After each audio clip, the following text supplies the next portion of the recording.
नमस्कार साथियों, एक बार से फिर आपका मैं तक्षशिला 2020 क्लासेस के प्लेटफॉर्म के ऊपर आपका तहे दिल से स्वागत करता हूं।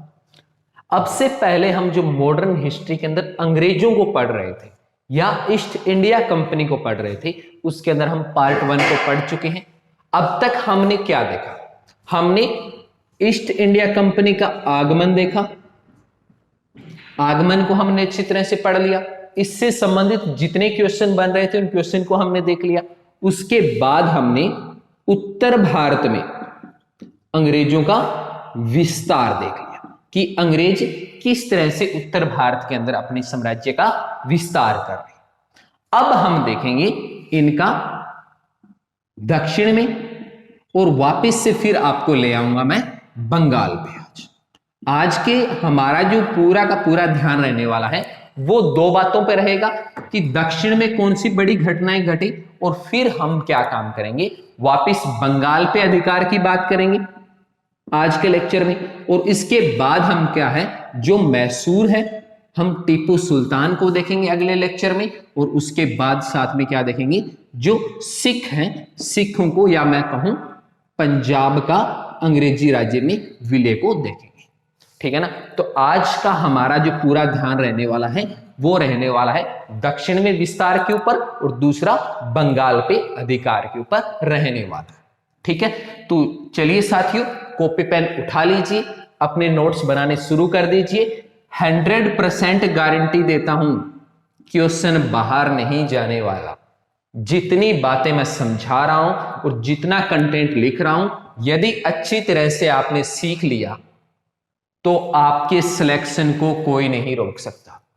जरूर अभी कोरोना काल चल रहा है, दोबारा से लॉकडाउन किया गया है, अनेक एग्जाम को स्थगित कर दिया गया है, परंतु जैसे स्थिति ठीक होगी, स्थिति ठीक होने के बाद आपके पास बहुत कम समय होगा। जो अनेक एग्जाम है वो सीधे आपके सर पे होंगे, और उन साथियों के लिए बड़ी समस्या पैदा हो जाएगी जो HPSC का फॉर्म भरे हुए हैं, क्योंकि सिलेबस काफी लेंथी है।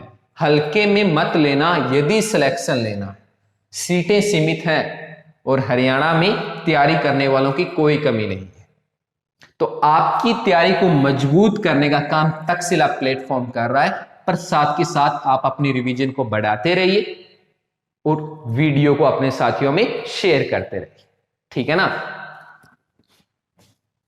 क्योंकि अनेक ऐसे मेरे साथी हैं जिनका DSP बनने का, तहसीलदार बनने का सपना है, तो उस सपने को साकार करवाने का काम तक्षशिला करेगा, परंतु मेहनत आपको करनी पड़ेगी। ठीक है ना, और आपकी मेहनत में सहयोग देने के लिए 24 घंटे आपकी सेवा में तक्षशिला परिवार खड़ा है। तो चलिए साथियों, बिना किसी देर किए हुए अंग्रेजों का जो हम अब तक देखा था, अंग्रेजों का विस्तार देख रहे थे। इसी क्रम में हमने अब तक क्या देखा था, उत्तर भारत को देख लिया था हमने। उत्तर भारत में मुगलों को जिक्र कर लिया था। ठीक है ना, फिर जो 3 फरमान जारी हुए उन फरमानों के बारे में पढ़ लिया, चाहे वो नवाब द्वारा जारी किया गया हो, चाहे वो शाही फरमान रहा हो, चाहे वो सुनहरा फरमान या गोल्डन फरमान रहा हो। इन तीनों के बारे में हमने अब तक बेसिकली पढ़ लिया है, और जितने क्वेश्चन बन रहे थे उनको हमने देख लिया। अब देखेंगे दक्षिण में। आज का हमारा जो कंटेंट रहेगा वो रहेगा दक्षिण में विस्तार। देखिए, दक्षिण में विस्तार के लिए आपको सिर्फ 2 चीजें मुख्य रूप से याद रखनी, एक मद्रास से संबंधित और दूसरी बंबई से संबंधित। देखिए, दक्षिण में बात करें तो 1639 में क्या होता है, समय बता रहा हूं 1639 का। 1639 में क्या होता है कि चंद्रगिरी के राजा से, किससे, जो चंद्रगिरी के राजा हैं, इनसे मद्रास ले लिया जाता है, या मैं कहूं मद्रास के ऊपर इनको व्यापार करने की ये परमिशन ले लेते हैं। किससे, चंद्रगिरी के राजा से। कब, 1639 में। ठीक है ना, और यहीं पे क्या होता है, फोर्ट सेंट जॉर्ज की स्थापना होती है। किसकी, फोर्ट सेंट जॉर्ज, जिसकी बात मैं कर रहा था। फोर्ट सेंट जॉर्ज की स्थापना कहां होती है, यहीं पे होती है। और ये फोर्ट सेंट जॉर्ज जो है अंग्रेजों का व्यापारिक हब बनने लगता है। यहां से ये अपनी गतिविधियों को दक्षिण की नियंत्रित करना शुरू करते हैं। ठीक है, आपको मुख्य रूप से एक पॉइंट ये याद रखना है, यहां से ज्यादा गहराई से नहीं पूछता। चंद्रगिरी के राजा से मद्रास कब लिया गया? तो 1639 में लिया गया और फोर्ट सेंट जॉर्ज की स्थापना यहां पे कर दी गई। बस ये दो बातें मुख्य रूप से मद्रास से संबंध याद रखनी है, ठीक है ना। हालांकि आगे हम पूरे इसके अंदर विस्तार पढ़ेंगे डिटेल में, जैसे अभी आज हम बंगाल को पढ़ेंगे, क्योंकि हम जब उत्तर की बात कर रहे थे तब भी हमने बंगाल की बात की थी। तो उसी तरह से पूर्ण डिटेल में हम क्या काम करेंगे, वापिस मद्रास की तरफ आपको लेकर जाओ, ठीक है। चलिए अगली घटना क्या होती है 1664 में। देखिए 1664 में बड़ी घटना क्या घटती है, यहां होती है रॉयल मैरिज या शाही शादी। क्या होती है? शाही शादी। रॉयल मैरिज के नाम से इसको जाना जाता है 1664 में। होता क्या है, पुर्तगालियों की रानी है कैथरीन ऑफ ब्रिगेंजा। कौन? Catherine of Braganza. देखिए पुर्तगालियों की ये क्या है? राजकुमारी, सॉरी रानी नहीं, राजकुमारी। ओके, इनका नाम जरूर याद रखना है, बड़ी महत्वपूर्ण है। कौन? Catherine of Braganza. ओके, इनकी शादी होती है किसके साथ? अंग्रेजों के राजकुमार से, प्रिंस के साथ क्या होती है इनकी शादी हो जाती है। किनकी? पुर्तगालियों की राजकुमारी कैथरीन ऑफ ब्रिगेंजा की। चलिए अभी शादी तो सबकी होती है, पर इसको शाही या रॉयल मैरिज क्यों कहा? रॉयल मैरिज इसलिए कह दिया क्योंकि एक तो देखिए दो देशों के बीच में, एक पुर्तगाल जो कि बड़ी व्यापारिक कंपनी है इस वक्त, और दूसरे अंग्रेज जो भारत में अभी व्यापार करने आए हैं। इनके बीच में संबंध सुधारने का काम कौन करेगा? ये रॉयल मैरिज करेगी। और अगला इसमें बड़ी घटना क्या घटेगी कि ये पुर्तगाली इन अंग्रेजों को जो बंबई है, बंबई दे देंगे भाई दहेज में। देखिए रॉयल मैरिज होती है 64 में कैथरीन के साथ, किसकी? अंग्रेजों के राजकुमार की, और दहेज में क्या मिलती है? बंबई मिल जाती है। यहां तक क्लियर। अब देखिए राजकुमार इसका क्या करेगा? राजकुमार के तो बंबई कोई काम की नहीं, क्योंकि वो तो इंग्लैंड बैठा है। तो ये क्या करेगा? महज 10 पाउंड, कितने में? महज 10 पाउंड पे ये ईस्ट इंडिया कंपनी को क्या कर देता है? बंबई रेंट पे दे देता है, किराए पे देता है। कितने में? महज 10 पाउंड में। अब देखिए ईस्ट इंडिया कंपनी को बंबई वाले क्षेत्रों के अंदर एक बंदरगाह की तलाश थी, और वो बंदरगाह की तलाश पूरी कौन कर देता है? तलाश पूरी कर देता है ये रॉयल मैरिज। कब होती है? 1664 में। बस मुख्य रूप से आपको दक्षिण में विस्तार के समय ये दो बातें याद रखनी है, ठीक है। तो अब चलें बंगाल की तरफ। बंगाल में देख लेते हैं क्या हो रहा है, ठीक है ना, इसी समय। तो चलिए आपको बगैर देर किए हुए मैं ले चलता हूं बंगाल वाले क्षेत्रों में।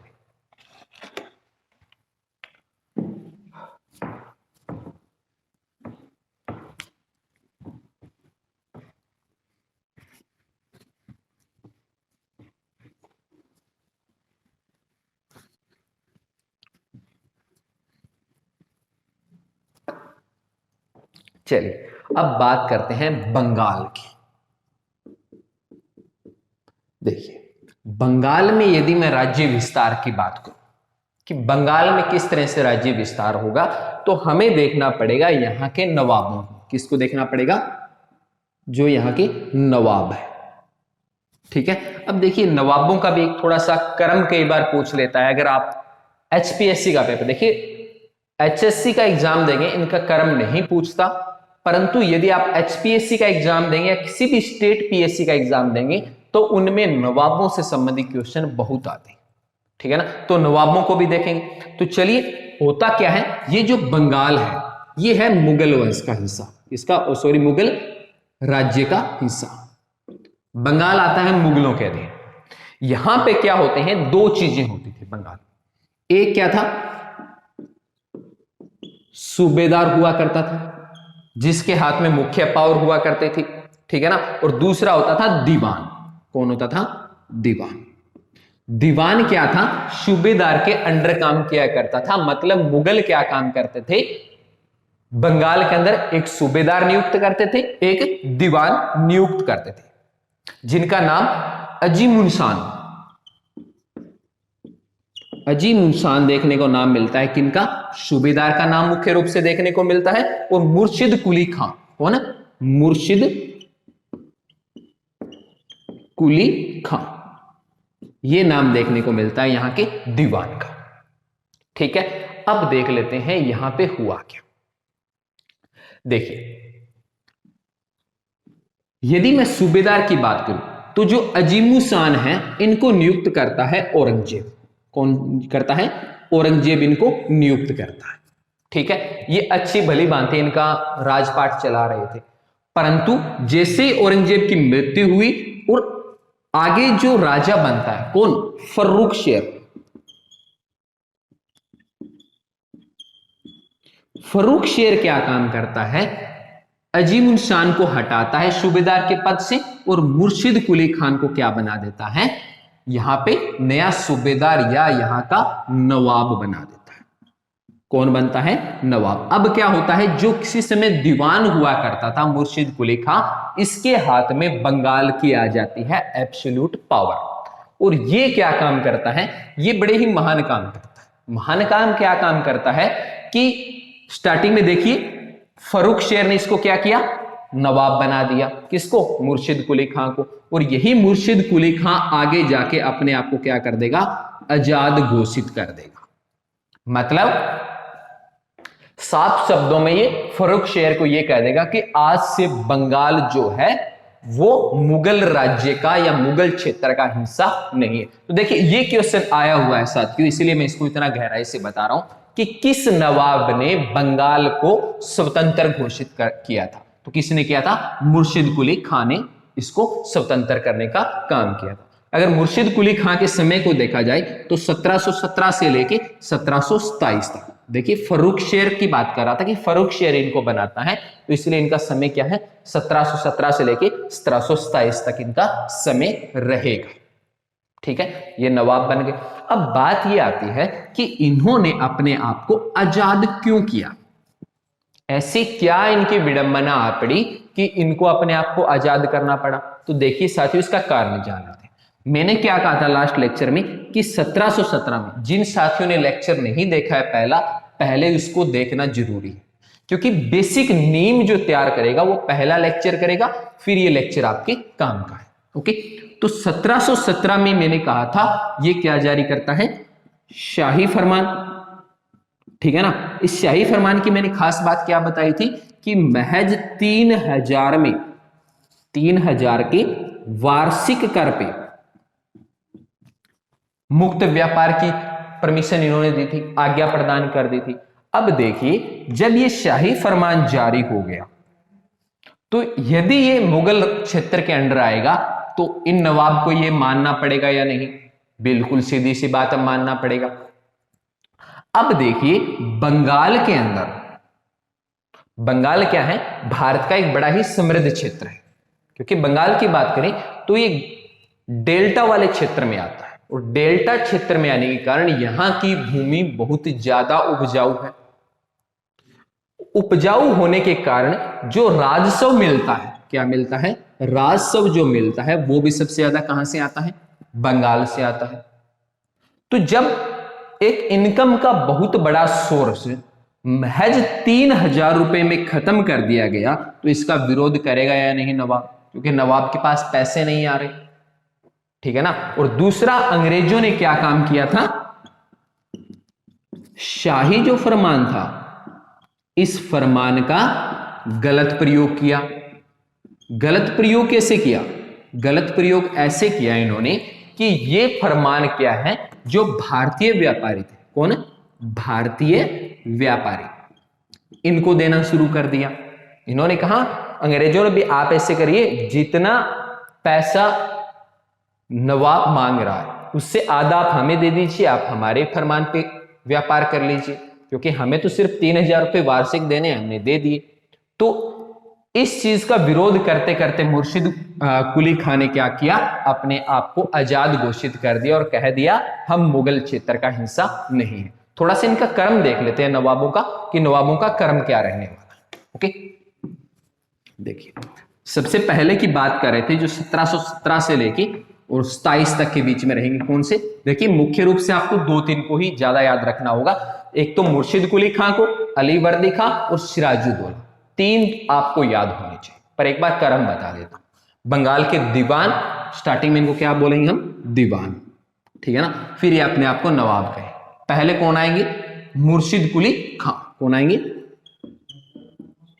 मुर्शिद कुली खां, पहले नवाब आ गए, ठीक है ना। उनके बाद कौन आएंगे? अली वर्दी खां। कौन आएंगे? अली वर्दी खां। ये क्या है? मुर्शिद कुली खां के जगह अगले नवाब बनेंगे। उसके बाद कौन आएंगे? सिराजुद्दौला। कौन आएंगे? सिराजुद्दौला। ये क्या है? तीसरे मुख्य नवाब बनेंगे, ठीक है ना, जिनका समय याद हमें रखना पड़ेगा। ओके, उसके बाद कौन बनेंगे? सिराजुद्दौला के बाद मीर जाफर बनेंगे। कौन? मीर जाफर।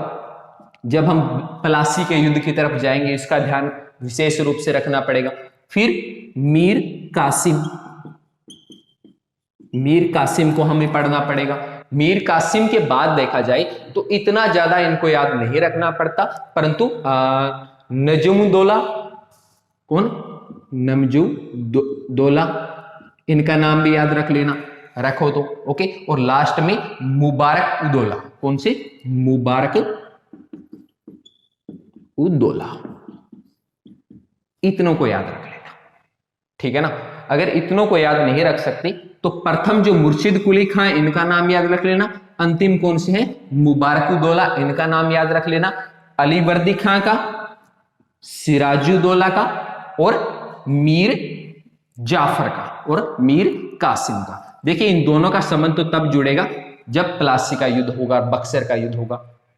प्लासी के युद्ध से ये भी जुड़ेंगे। और मुर्शिद कुली खां के बारे में हमने अभी जिक्र किया, इसने क्या काम किया था? अपने आप को आजाद करने का काम किया था। किससे? मुगल क्षेत्र से या मुगल राज्य से इन्होंने अपने आप को आजाद करने का काम किया था। अली वर्दी खां की बात करें तो अली वर्दी खां के बारे में एक चीज याद रख लेना, इन्होंने क्या है? गिरिया का युद्ध लड़ा था। कौन सा युद्ध लड़ा था? गिरिया का युद्ध। ये थोड़ा सा इनके बारे में इंपॉर्टेंट है, कई बार पूछ लेता है शॉर्ट में कि गिरिया का युद्ध कब हुआ था, तो समय याद रख लेना 1740 में। कब हुआ था? 1740 में। कौन सा युद्ध लड़ा था इन्होंने? गिरिया का युद्ध लड़ा था। किसके खिलाफ लड़ा था? सरफराज के खिलाफ। किसके खिलाफ? सरफराज के खिलाफ लड़ा था। और जीता कौन था? अली वर्दी खां इसमें जीता था। ओके, अगला अगर अली वर्दी खां के बारे में पूछा जाए तो दूसरी बात इनकी ये याद रख लेना कि इन्होंने मुगलों को राजस्व देना बंद कर दिया। देखिए मुर्शिद कुली खां ने क्या किया था? आजाद किया था, पर आजाद करने के बाद भी ये क्या काम कर रहा था? मुगलों को राजस्व दे रहा था। पर जब अली वर्दी खां अगले दीवान या नवाब के रूप में गद्दी पे बैठते हैं तो ये क्या काम करते हैं? एक तो गिरिया का युद्ध लड़ते हैं 1740 में सरफराज के खिलाफ, और दूसरा क्या काम करते हैं बड़ा? ये मुगलों को कहते हैं कि आज से हम आपको राजस्व भी नहीं देंगे, ठीक है ना। तो ये दो बड़ी चीजें इनके बारे में याद रखें। ओके, अगली बात कर लेते हैं सिराजुद्दौला। सिराजुद्दौला की कहानी थोड़ी सी अलग है। पहला सिर्फ मुगलों से आजाद कर रहा है, दूसरा राजस्व बंद कर रहा है। और जब सिराजुद्दौला का नंबर आएगा तो सिराजुद्दौला कहानी को पूर्ण रूप से बदल देगा। ये क्या होगा? जो शाही फरमान जारी हुआ था उस शाही फरमान को मानने से इनकार कर देगा। ये कह देगा कि जिस तरह की छूट फर्रुख शेर ने 1717 में दी थी उसको मैं नहीं मानूंगा। यदि आपको बंगाल में ट्रेड करना है, व्यापार करना है, तो हमें क्या देना पड़ेगा? आपको कर या टैक्स देना पड़ेगा। ओके, तो चलिए सीधे चलते हैं आगे सिराजुद्दौला पे। सिराजुद्दौला देखिए, बड़े ही महत्वपूर्ण नवाब के रूप में है 1756 से लेकर, कब 1756 से लेकर 57 के बीच में छोटा सा शासनकाल आया और छोटे से शासनकाल में अनेक काम इन्होंने कर दिए।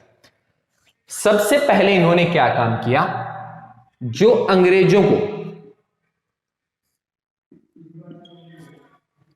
जो शाही फरमान दिया था, क्या दिया था, शाही फरमान, उसको क्या कर दिया इन्होंने, खत्म कर दिया। इन्होंने कहा इस शाही फरमान के आधार पे आप व्यापार अब नहीं करेंगे, इसको मैं नहीं मानने वाला। बड़ा काम इन्होंने कर दिया। दूसरा काम इनका देखा जाए तो इन्होंने क्या काम कर दिया, अंग्रेज जो कलकत्ता की किलेबंदी कर रहे थे, क्या कर रहे थे, किले की, कलकत्ता की किलेबंदी कर रहे थे, तो इन्होंने क्या कर दिया, किलाबंदी करने से इनको मना कर दिया। जब कलकत्ता की किलाबंदी अंग्रेज कर रहे थे, आपको याद हो तो मैंने 3 गांवों का नाम लिया था जिनके बेस के ऊपर कलकत्ता बना था। 1 मिनट साथियों, पानी पी लेता हूं थोड़ा सा।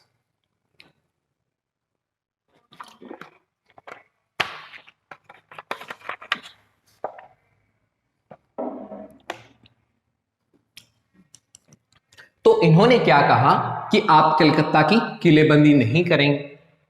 जब अंग्रेज नहीं माने, अंग्रेजों ने कहा नहीं हम ऐसा नहीं करेंगे, किलेबंदी हम करते रहेंगे, तो सिराजुद्दौला ने क्या काम किया, कलकत्ता पे कर दिया आक्रमण। क्या कर दिया, आक्रमण। अब आक्रमण जब हुआ तो उस वक्त क्या है, कलकत्ता में जो अंग्रेज थे, अंग्रेज यहां से भाग गए। ओके, भागने के बाद जो फुल्टा द्वीप है, कौन सा, फुल्टा द्वीप, इस द्वीप का नाम जरूर याद रखना है कि अंग्रेज किस द्वीप पे भागे थे, तो फुल्टा द्वीप के ऊपर भाग गए। ओके, परंतु हुआ क्या कि 146 अंग्रेज, 146 अंग्रेज क्या है, कोलकाता में ही रह गए, जिनको सिराज ने पकड़कर, या सिराजुद्दौला ने जिनको पकड़कर एक कोठरी में कैद कर दिया। किसमें, एक कोठरी में कैद कर दिया। इन 140 में से 123 अंग्रेज मर जाते हैं। कितने अंग्रेज मर जाते हैं, 123 अंग्रेज मर जाते हैं। जब 140 में से 123 अंग्रेज मरते हैं तो इसी को बोलते हैं काल कोठरी की घटना, काल कोठरी की घटना, या ब्लैक होल इसको बोला जाता है। ब्लैक होल त्रासदी के नाम से या काल कोठरी की घटना से इसको क्या किया गया था, संबोधित किया गया था। ओके, और ये घटना होती कब है, जून 1756 में। समय भी बता देता हूं आपको, जून 1756 में। और कॉम्प्लिकेटेड पूछेगा तो डेट पूछ लेगा, तो डेट हम जान लेते हैं, जून 1756 में होता है। 140 में से 123 लोग मर जाते हैं। भागते कौन से द्वीप पे है, फुल्टा द्वीप पे भागते हैं। कारण क्या रहता है, अंग्रेज कलकत्ता की किलेबंदी कर रहे थे, जबकि सिराजुद्दौला ने ऐसा करने से मना कर दिया। ओके, अब देखिए, अब कहानी में एक ट्विस्ट आएगा। कालकोठरी घटना हमने देख ली, अब क्या होगा, मद्रास की तरफ थोड़ा सा आपको ले चलता हूं। मद्रास में क्या है, रॉबर्ट क्लाइव और वाटसन, 2 नाम याद रखने हैं, एक वाटसन का और दूसरा रॉबर्ट क्लाइव का। रॉबर्ट क्लाइव और वाटसन को पता चलता है कि इस तरह की बगावत कहां हुई है, कलकत्ता हुई, ठीक है ना। तो इस चीज का बदला लेने के लिए, किनका, इन 123 लोगों के मरने का बदला लेने के लिए वाटसन और क्लाइव दोनों किसकी तरफ बढ़ते हैं, सिराजुद्दौला की तरफ बढ़ते हैं। और इन दोनों के बीच में कौन होती है, एक तरफ रॉबर्ट क्लाइव और वाटसन और दूसरी तरफ सिराजुद्दौला होगा। इनके बीच में महज एक झड़प होती है, ठीक है ना। झड़प कह रहा हूं, मतलब ये नहीं कह सकते इनमें कौन जीतेगा कौन हारेगा, इसका सवाल ही पैदा नहीं होता। सिर्फ क्या कहा जाता है इतिहासकारों द्वारा कि यहां पे महज क्या होती है कि झड़प होती है, ठीक है। झड़प के बाद रॉबर्ट क्लाइव पूरी की पूरी जो कलकत्ता की स्थिति होती है वो संभालते हैं, और जिस चीज के लिए क्लाइव को जाना जाता है वो वही काम करते हैं। ये क्या काम करते हैं, यहां पे षड्यंत्र करते हैं। षड्यंत्र के दौरान जो सिराजुद्दौला के वफादार थे, कौन, इनका सेनापति मीर यदि मैं कासिम की बात करूं तो मीर कासिम पुश करेगा।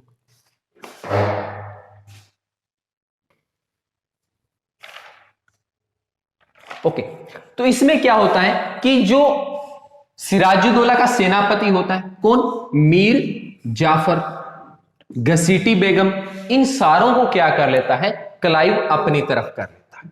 ठीक है ना। तो देखिए ये जो चीजें हैं, ये जो प्लासी का युद्ध होना है, बैटल ऑफ प्लासी होना है, इसकी नींव को तैयार करें। पहला क्या हुआ, वाटसन और क्लाइव, और दूसरी तरफ सिराजुद्दौला, इनमें झड़प हुई। झड़प के अंदर कोई नतीजा नहीं रहा, पर एक तरफ देखा जाए तो अंग्रेज कहीं ना कहीं यहां पे अपनी जीत दर्ज करते हुए नजर आए। और यही कारण है कि सिराजुद्दौला को अलीनगर, किसकी, अलीनगर की संधि करनी पड़ी, जो कि सिराजुद्दौला के लिए बड़ी ही अपमानजनक थी।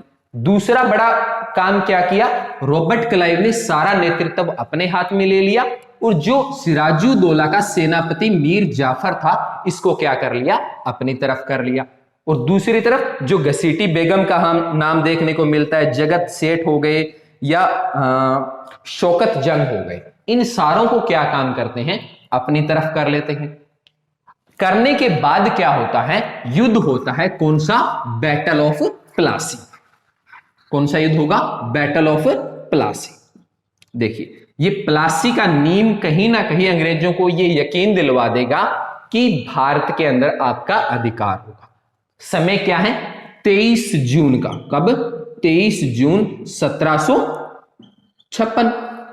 ठीक है, युद्ध कौन सा होगा, प्लासी का। और प्लासी की स्थिति देखी जाए तो ये जो भागीरथी नदी है, इसके तटीय क्षेत्रों में है। कौन सा, प्लासी का क्षेत्र। समय क्या है, 23 जून 1756 का।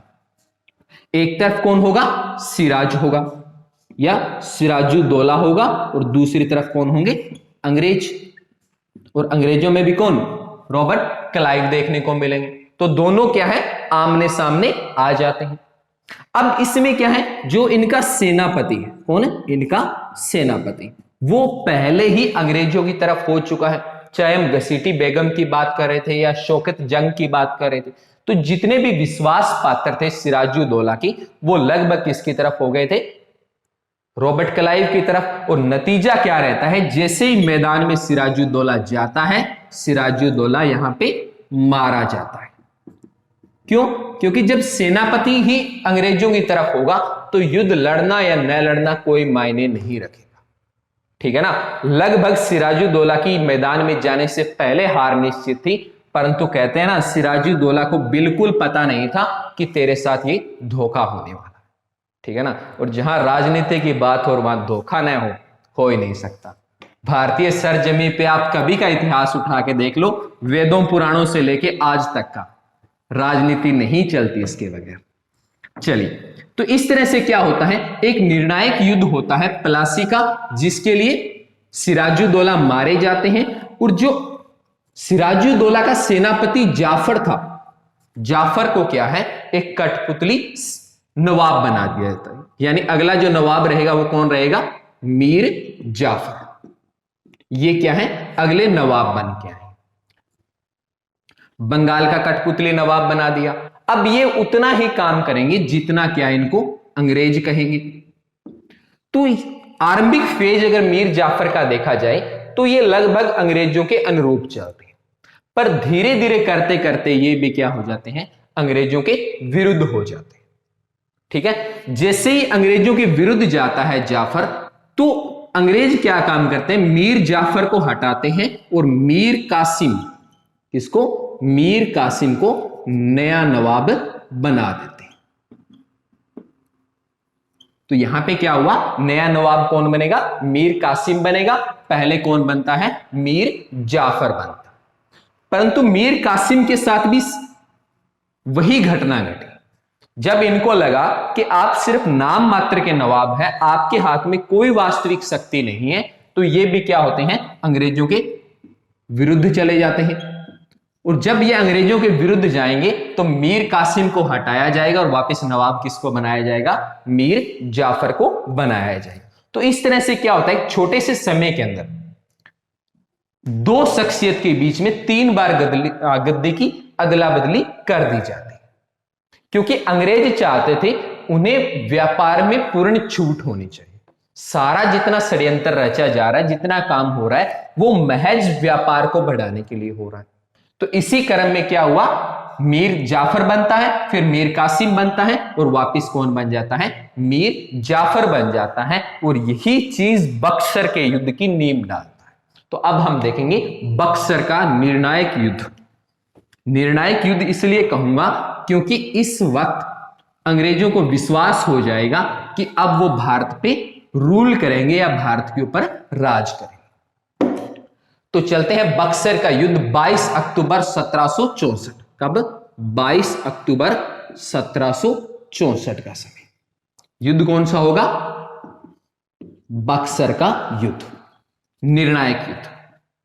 और देखिए रॉबर्ट क्लाइव ने जो पिछला प्लासी का युद्ध लड़ा, उसके बारे में जो अंग्रेजी इतिहासकार है वो बड़ा ही बढ़ा चढ़ा के बोलते हैं।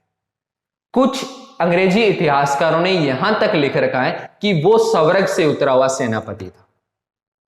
ऐसा उन्होंने इस आधार पे बोला है कि जितने भी वो युद्ध लड़े भारत में, जितनी नीतियां लेके आए, रॉबर्ट क्लाइव की एक भी फेल नहीं हुई। और यही कारण है कि बक्सर के युद्ध के बाद जब संधियां होगी, इलाहाबाद की संधियां होगी, उस वक्त भी क्या है, रॉबर्ट क्लाइव को दोबारा भारत बुलाया जाए। तो भारत की तरफ से देख लेते हैं कौन कौन लड़ने वाला है यहां पे। तो सबसे पहले अवध, किसका जिक्र कर लेते हैं, अवध के क्षेत्र की बात कर लेते हैं, जो कि बंगाल और मैसूर का जो क्षेत्र है इसके बीच का बफर जोन है। किसका? बंगाल के, और दूसरा जो मैसूर का क्षेत्र है, इनके बीच का क्षेत्र है, और इसको अंग्रेजों ने बफर जोन का नाम दिया था। इसको नवाब की बात करें अवध की, तो यहां पे शुजाउदौला, कौन? शुजाउदौला यहां पे नवाब के रूप में काम कर रहे हैं। दूसरा यहां पे कौन होगा? बंगाल से, बंगाल से कौन होगा? मीर कासिम युद्ध को लड़ेगा। और तीसरा जो होगा वो होगा मुगल बादशाह शाह आलम द्वितीय। कौन? मुगल, कौन? शाह आलम द्वितीय या सेकंड। देखिए इनके बारे में क्वेश्चन लगभग पूछा जाता है, बड़ा ही इंपॉर्टेंट है। कौन सा? बक्सर की डेट पूछ सकता है, 22 अक्टूबर 1764। अवध की तरफ से कौन लड़ा था? शुजाउदौला। बंगाल की तरफ से मीर कासिम, और मुगलों की तरफ से शाह आलम द्वितीय यहां पे लड़ता है। और इनके सामने कौन होता है? अंग्रेजों का हेक्टर मुनरो। अंग्रेज कौन होता है? Hector Munro. ये कौन है? अंग्रेजी सेनापति है। तो इनके बीच में 22 अक्टूबर को युद्ध शुरू हो जाता है, और इस युद्ध का नतीजा ये निकलता है कि हेक्टर मुनरो यहां पे जीत जाता है। अब देखिए अवध भी उस वक्त की एक बड़ी ताकत है, बंगाल भी एक बड़ी ताकत थी। हालांकि बंगाल ने अपने आप को आजाद घोषित कर लिया था जब मुर्शिद कुली खां का समय आया था। और मुगलों की बात करें तो मुगल वंश हालांकि 1707 के बाद जरूर कमजोर हो गया था, परंतु आज भी कहीं ना कहीं एक खौफ था कि मुगल वंश आज भी पावर में है। परंतु जब शाह आलम द्वितीय इस युद्ध में शामिल होते हैं और ये भी इस युद्ध को हार जाते हैं, इसके बाद पहली बार हेक्टर मुनरो एक बात बोलते हैं कि अब हम भारत को क्या करेंगे? गुलाम करेंगे, या भारत को हम रूल करेंगे। एक बड़ी ही विडंबना की बात यहां पे हेक्टर मुनरो भारत के बारे में लिखता है। वो कहता है जिस वक्त मैं बक्सर का युद्ध जीतने के बाद बंगाल के नवाब को घसीटता हुआ बंगाल की गलियों से लेके जा रहा था, तो उस वक्त मेरे पास एक छोटी सी सेना थी और मेरे मन में यह डर था कि यदि जनता ने बगावत कर दी तो उसी वक्त जीता हुआ युद्ध में हार जाऊंगा। पर मुझे देखकर बड़ा आश्चर्य हुआ कि लोग मेरे पे फूल बरसा रहे थे, और काश उस दिन उन्होंने फूल की जगह पत्थर बरसाए होते तो भारत कभी गुलाम नहीं होता। बड़ी विडंबना की बात है, भारतीय जनता की मानसिकता कह सकते हैं या इन लोगों के शासन की नीतियां कह सकते हैं। एक कारण तो जरूर रहा था कि जनता ने इनका साथ नहीं दिया, और जो बक्सर का युद्ध था, बक्सर का युद्ध यहां पे हेक्टर मुनरो के नेतृत्व में अंग्रेज जीत जाते हैं, और लगभग जो पूरा उत्तर भारत है, उत्तर भारत है, ये लगभग क्या होता है, अंग्रेजों के अधीन हो जाता है। तो जब युद्ध जीता जाता है तो यहां पे होती है संधियां। बिना संधि के अंग्रेज अपने युद्ध को खत्म नहीं करते, ठीक है ना। जैसे प्लासी के युद्ध से पहले, प्लासी के युद्ध से पहले जब झड़प हुई थी तो अलीनगर की संधि हुई थी, अलीनगर को अंग्रेजों ने अपने अंडर कर लिया था। पर जब बक्सर के युद्ध को जीता जाता है तो बक्सर के युद्ध के बाद क्या होता है, इलाहाबाद की संधि होती है। कितनी संधि होती है, इलाहाबाद की 2 संधि होती है, इलाहाबाद की 2 संधियां होती है, ठीक है ना। यदि पहली संधि की बात करें तो यह क्या है, 12 अगस्त 1765 में होती है। कब होती है, 12 अगस्त 1765 में, ठीक है। और दूसरी संधि की बात करें तो यह होती है 16 अगस्त 1765 में। इलाहाबाद की 2 संधियां देखने को मिलती हैं, और इन संधियों को करवाने के लिए किसको बुलाया जाता है, रॉबर्ट क्लाइव। देखिए हेक्टर मुनरो इस युद्ध को लड़ते हैं, जीतते हैं, पर जब बात संधि की आती है तो संधियां करवाने के लिए किसको बुलाया जाता है, रॉबर्ट क्लाइव को भारत बुलाया जाता है, और ये क्या काम करते हैं, ये संधियां करने का काम करते हैं। ओके, देखिए संधियों में देख लेते हैं। ये पहली संधि है जो 12 अगस्त को हो रही है, और ये इलाहाबाद की कौन सी संधि है, द्वितीय संधि है, इसको मैं क्या कहता हूं, सेकंड संधि है। पहली संधि जो है ये मुगल सम्राट और बंगाल के नवाब, कौन, मुगल सम्राट और साथ में जो बंगाल का नवाब है, इनके साथ करता है। कौन करता है, वर्सेस कौन होगा, रॉबर्ट क्लाइव, जिनको विशेष रूप से भारत में संधि करने के लिए बुलाया गया।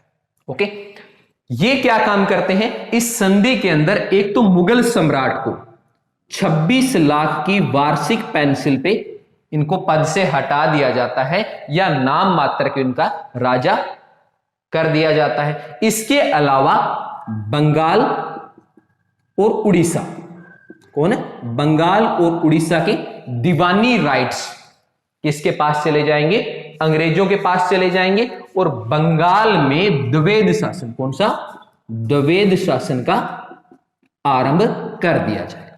3 बड़ी घटना घटती है जब इलाहाबाद की प्रथम संधि होती है, कब, 12 अगस्त 1765 में।